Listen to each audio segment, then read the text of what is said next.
Salve, salve, gente boa, que bom ter você por aqui, seja bem-vindo, muito bem-vindo aí ao canal. A gente tem falado bastante aí a respeito da presença de Deus, da arca, do Santo dos Santos, do lugar santíssimo, coisa extremamente importante, fundamentos da fé cristã e importantíssimos para entendermos a obra e a vida de Jesus Cristo. E nesse vídeo nós vamos falar a respeito da importância da entrega contínua. Então vamos lá comentar sobre isso? Vem comigo até o final, não sai daí.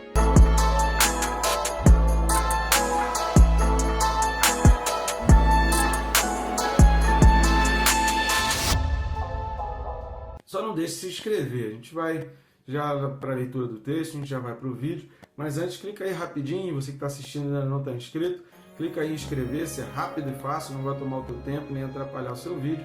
Eu recomendo também clicar no sininho, clicando no sininho você é notificado a cada vídeo novo.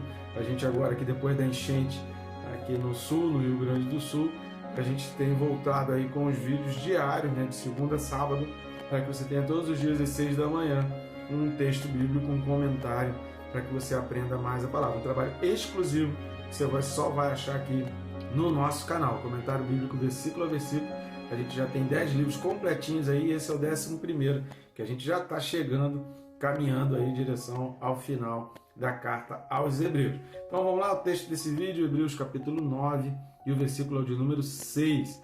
Hebreus 9, versículo 6 diz assim: Ora, depois de tudo isto, assim preparado, continuamente entram no primeiro tabernáculo os sacerdotes para realizar os serviços sagrados. Excelente essa colocação, lembrando aquilo que a gente falou no final do vídeo passado, para que você tenha uma compreensão melhor do que a gente vai falar aqui do 6 ao 10, você precisa assistir pelo menos do 1 ao 5. Eu recomendo também ir aí no nosso canal e assistir os vídeos, separar uns dias aí para você assistir os vídeos correspondentes aos capítulos do 2 ao 4, do 1 ao 4, né? Se você conseguir assistir, conseguir maratonar para ir direto aí pelo menos de 1 a 4, você vai ter uma compreensão maior. Por quê? Porque toda essa confusão que se faz a respeito de perda de salvação, na realidade é completamente inútil, porque essa confusão, essas questões todas de briga, né, calvinista e arminianismo, calvinismo e arminianismo, eles estão na realidade relacionados a uma tentativa de identificar na outra pessoa se ela é salva ou não é. Querido, para com isso. A gente só consegue identificar se alguém é salvo ou não é quando a pessoa morre.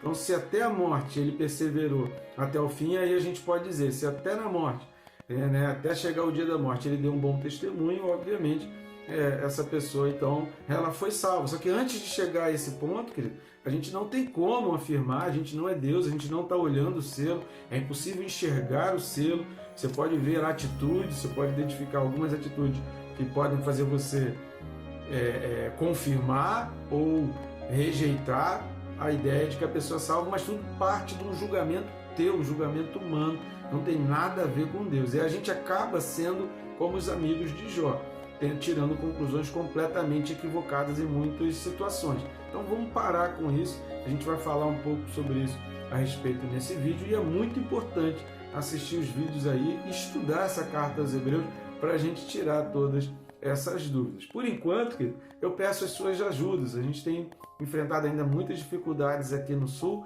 então se você quer ajudar o nosso canal e ajudar também o nosso ministério, você tem várias formas para isso.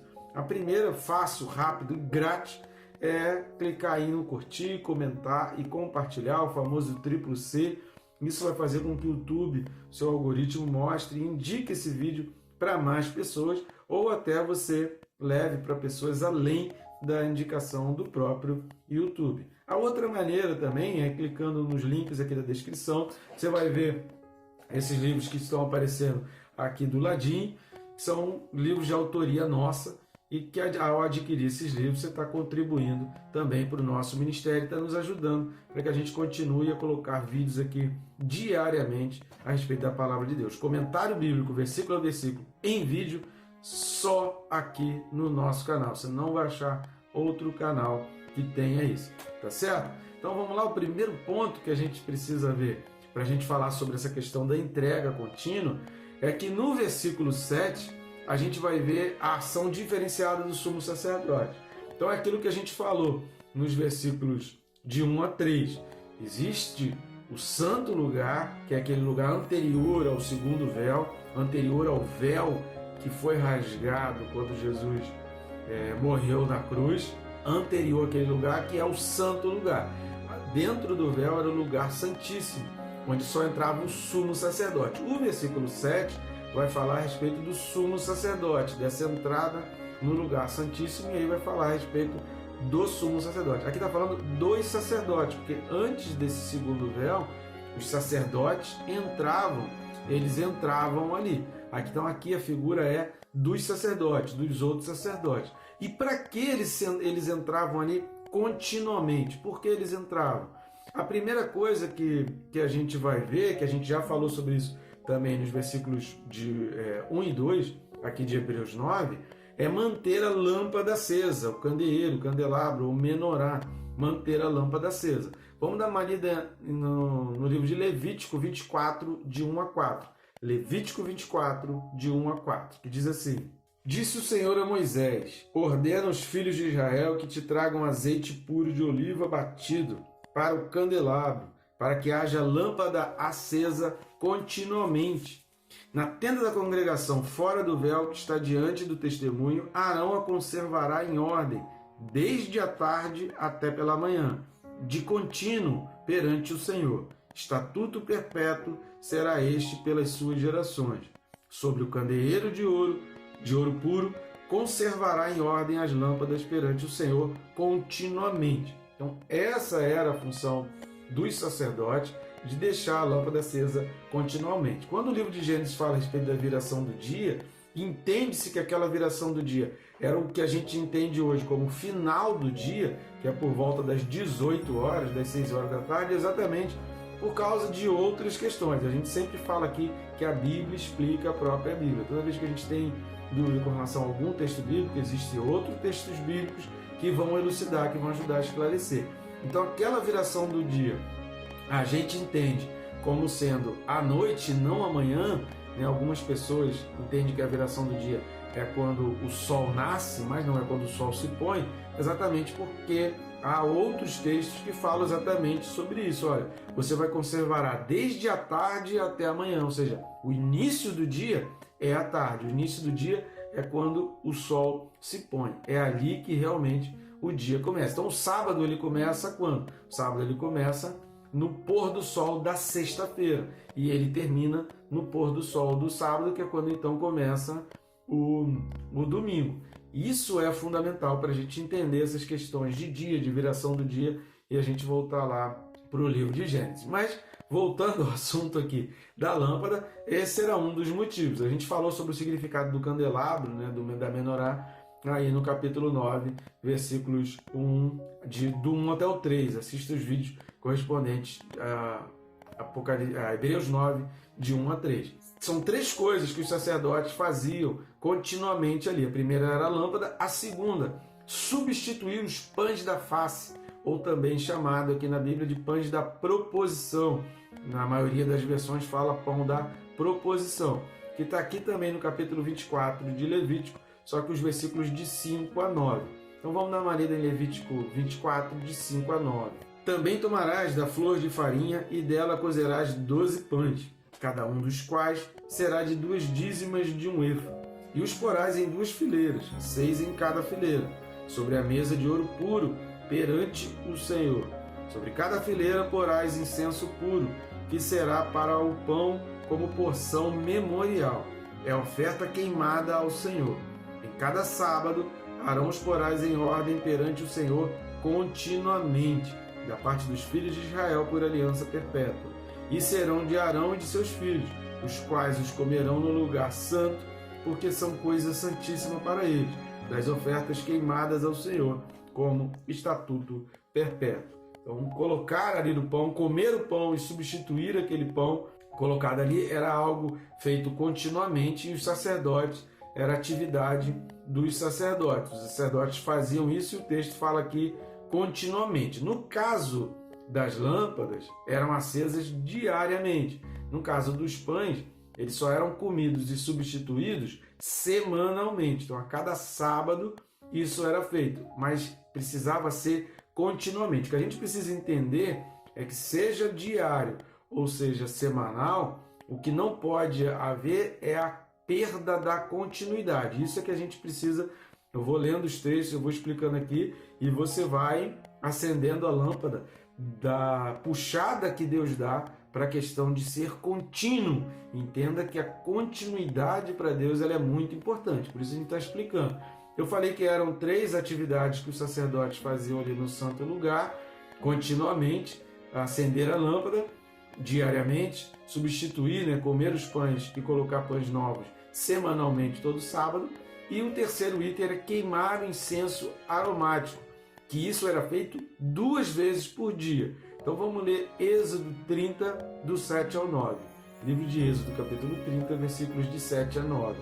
Arão queimará sobre ele o incenso aromático. Cada manhã, quando preparar as lâmpadas, o queimará. Quando ao crepúsculo da tarde acender as lâmpadas, o queimará. Será incenso contínuo perante o Senhor, pelas vossas gerações. Não oferecereis sobre ele incenso estranho, nem holocausto, nem ofertas de manjares, nem tampouco derramareis libações sobre eles. Então aqui está falando a respeito disso. Repare que com relação ao incenso aromático, a queima está falando de 2 vezes por dia. Então a gente está falando de lâmpadas acesas 1 vez por dia, a segunda vez vai ser apagada a lâmpada, então é diário. A gente está falando dos pães semanalmente e a gente está falando do incenso aromático 2 vezes por dia, pela manhã e no fim do dia. O incenso aromático representa a oração. Então, no mínimo, você vai ler no livro de Daniel, que Daniel orava 3 vezes por dia. Daniel orava todos os dias, 3 vezes por dia. No mínimo, 2 vezes por dia, querido. Ao acordar de manhã e ao ir deitar no final do dia. Pelo menos 2 vezes por dia você precisa dedicar o seu momento de oração. Com relação ao acender da lâmpada, é que diariamente você precisa clamar ao Senhor pela presença do Espírito Santo. Porque a Bíblia vai falar várias vezes que à noite, nas trevas, o pecado ele age com mais poder. É à noite, é na madrugada que há todos os trabalhos de feitiçaria, todos os trabalhos de bruxaria, eles são feitos à noite, são feitos na madrugada. Então é antes do anoitecer, é naquele momento em que o sol está se pondo no crepúsculo, é que você mais precisa invocar a presença de Deus. E a lâmpada tem essa representação da presença do Espírito Santo, da ação do Espírito Santo, da unção e dos dons do Espírito Santo. Todos os dias você precisa pedir ao Senhor por essa presença. E os pães falam de comunhão, os pães falam de relacionamento um com o outro. Diariamente a Bíblia diz que você acaba se tornando enfadonho, você acaba se tornando cansativo para o seu irmão. Mas 1 vez por semana, dedique tempo para comunhão, dedique tempo para descontrair, dedique tempo para se aproximar, dedique tempo para ter intimidade com as pessoas, para fazer amigos e para ser amigo, sabe? Para compartilhar, para chorar junto, para rir junto, para entender as pessoas, para compreender. Pelo menos 1 vez por semana precisa ter a comunhão. O culto na igreja nem sempre é momento de comunhão. A célula, os encontros são muito mais para isso. Agora, não pode passar de 1 semana o período de intervalo entre um momento de comunhão, de interação, de intimidade, de chorar junto, de contar problema, de confessar pecado, de orar uns pelos outros. Não pode passar de 1 semana. Culto de domingo, querido, não proporciona isso. Culto de domingo nem sempre vai proporcionar comunhão com as pessoas. É preciso ter um outro dia para que você dedique para isso. Continuamente, a gente vai ler alguns textos, Êxodo 27, versículo 20. Então vamos lá para o livro de Êxodo 27, versículo 20. Ordenarás aos filhos de Israel que te tragam azeite puro de oliva batido para o candelabro, para que haja lâmpada acesa continuamente. Um outro texto é Êxodo, capítulo 28, de 29 a 30. Êxodo 28, de 29 a 30. Assim Arão levará os nomes dos filhos de Israel no peitoral do juízo sobre o seu coração, quando entrar no santuário para a memória diante do Senhor continuamente. Também porás no peitoral do juízo o Urim e o Tumim, para que estejam sobre o coração de Arão quando entrar perante o Senhor. Assim Arão levará o juízo dos filhos de Israel sobre o seu coração diante do Senhor continuamente. A gente tem um vídeo aí no canal referente à carta, ao livro de Apocalipse, só você pesquisar por Urim ou por Tumim aí no nosso canal, que você vai ser direcionado para esse vídeo onde a gente explica muito a respeito dessas pedras. Texto importante sobre continuamente. Êxodo 29, versículo 38. Êxodo 29, 38. Isto é o que oferecerás sobre o altar, 2 cordeiros de 1 ano, cada dia continuamente. Então repare que Deus vai enfatizando essa questão do continuamente. Vamos dar uma lida também, para que a gente entenda mais a respeito disso, em Levítico 6, versículo 13. Então vamos lá para Levítico 6, versículo 13. O fogo arderá continuamente sobre o altar, não se apagará. Então esse fogo precisa estar sendo queimado e arder continuamente. Isso tem um significado muito importante para nós. Vamos dar uma olhada também em Levítico 24, do 2 a 4. Levítico 24, de 2 a 4. Ordena aos filhos de Israel que te tragam azeite puro de oliveira batido para o candelabro, para que haja lâmpada acesa continuamente.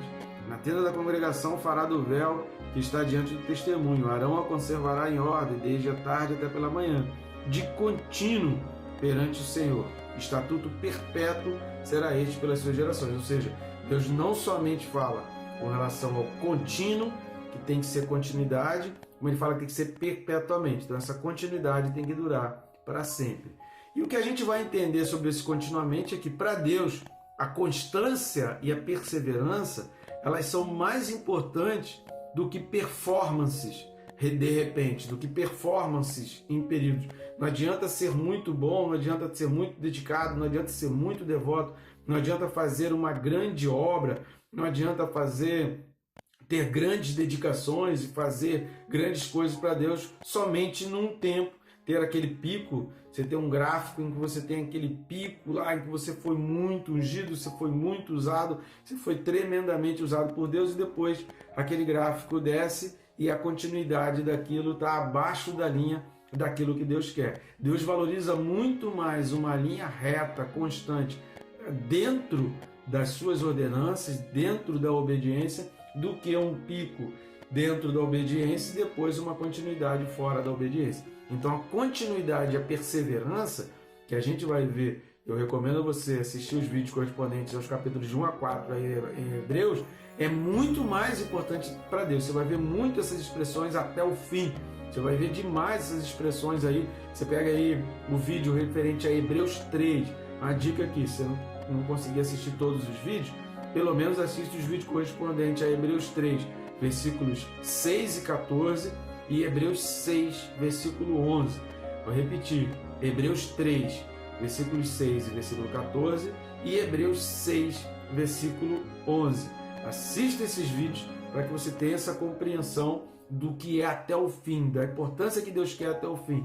Deus valoriza muito mais alguém que foi fiel até o fim do que alguém que teve picos no momento, mas a continuidade da sua vida dali em diante, ela foi perdida e ele jogou então tudo fora. Outra coisa que a gente entende sobre esse continuamente não é que se perde a salvação, mas é que o salvo, a gente só consegue ver, identificar isso no final da vida. Por quê? Porque aquele que é salvo, ele vê a casa no céu com mais valor do que a casa terrestre. Aquele que é salvo, ele vai dar muito mais importância ao que é celestial, ele vai dar muito mais importância ao céu do que à terra. Aquele que é salvo, ele vai se preocupar muito mais em perder algo no céu do que em perder algo na terra. Para ele, se for preciso perder algo na terra, mas não sacrificar o que está no céu, para ele vale a pena. Agora, o salvo, ele jamais vai colocar em xeque, o salvo ele jamais vai abrir mão daquilo que vai dar entrada para ele no céu. E ele precisa fazer isso até o fim. A gente só consegue ter essa identificação de quem é salvo se ele perseguir até o fim. Quem é salvo não abandona. Quem é salvo não desiste. Quem é salvo não larga o Senhor. Quem é salvo, pelo contrário, quanto mais o tempo passa, quanto mais a gente vai tendo experiências com Deus, mais a gente vai ficando perto de Deus e mais a gente vai ficando desprendido das coisas materiais. A questão não é se perde ou não perde a salvação. É que não me interessa, não sou eu que tenho que julgar as pessoas. Me compete pregar o Evangelho, levar a pessoa a duas ações. A primeira ação, aceitar esse favor que Jesus fez e entrar ali. Entrar nesse ambiente da presença de Jesus Cristo e entender que Jesus está aceitando, está perdoando os teus pecados e está te restaurando. Você está morrendo para o mundo e nascendo para a nova vida. Esse é o primeiro passo. Depois daí, obviamente que o primeiro passo envolve reconhecimento de pecado, arrependimento de pecado, confissão, pedido de perdão a Deus. Tudo isso envolve nesse primeiro passo. E o segundo passo é que ele permaneça uma linha contínua dentro da presença de Deus. O que Deus vai fazer com a pessoa dentro dessa linha contínua, aí é com Deus. O que a pessoa não pode fazer é às vezes a vida de algumas pessoas parece um eletrocardiograma, né? Sobe, depois vai lá embaixo, aí tem parada cardíaca, fica abaixo da linha que deveria estar batendo. O gráfico da nossa vida com Deus não pode ser assim. Deus valoriza muito mais alguém que tem uma linha correta, que segue um plano dentro da presença e acima do nível, né, estabelecido humanamente falando, mas dentro do relacionamento com Deus, do que pessoas que têm altos e baixos e na maioria das vezes está abaixo da linha do mínimo que Deus requer para cada um de nós em termos de convivência. Então não nos interessa ficar questionando se o outro é salvo, se não é, se perdeu a salvação, se ganhou. Ninguém perde a salvação, mas a única coisa que a gente precisa entender, que a gente só pode ter certeza sobre alguém depois que morreu. Aí sim, aí eu posso dizer, não, fulano morreu e foi para a glória porque até o fim ele perseverou, porque foi um grande exemplo, um grande homem, uma grande mulher de Deus, porque em todo o tempo ele aceitou, ele pregou Jesus, a sua vida e a sua morte explicitam quanta intimidade, quanta comunhão ele tinha com Deus. Depois de morto, eu posso até tentar fazer algum comentário, mesmo assim eu não vou ter a precisão que Deus tem, porque eu não consigo enxergar o selo, eu não consigo enxergar exatamente se tem um selo. Já cansei de... Quem faz trabalho de rua, cansei de conversar com moradores de rua e eu perguntar a respeito da história e a pessoa dizer que ele já me deparei com moradores de rua que ele já tinha sido até pastores, líderes de igreja, que eles foram tremendos evangelistas, que eles expulsavam demônios, que eles falavam em línguas, que eles tinham feito grandes obras, grandes coisas. E naquele momento eles estavam imersos em drogas, nos vícios, sabe, vivendo ali na rua e totalmente vivendo uma vida completamente contrária à vontade de Deus, na maioria envolvido com lascívia, com promiscuidade, e não que todo morador de rua tenha esse tipo de envolvimento, não é isso que eu estou falando. Eu estou falando que pessoas viveram picos muito grandes, parecia que tinham uma intimidade muito grande com Deus, foram tremendamente usados por Deus, mas não deram continuidade. Entenda sempre isso. Deus valoriza muito mais a continuidade e a perseverança do que performance gigantescas momentâneas. Tá bom, gente boa? Que Deus te abençoe, rica e abundantemente.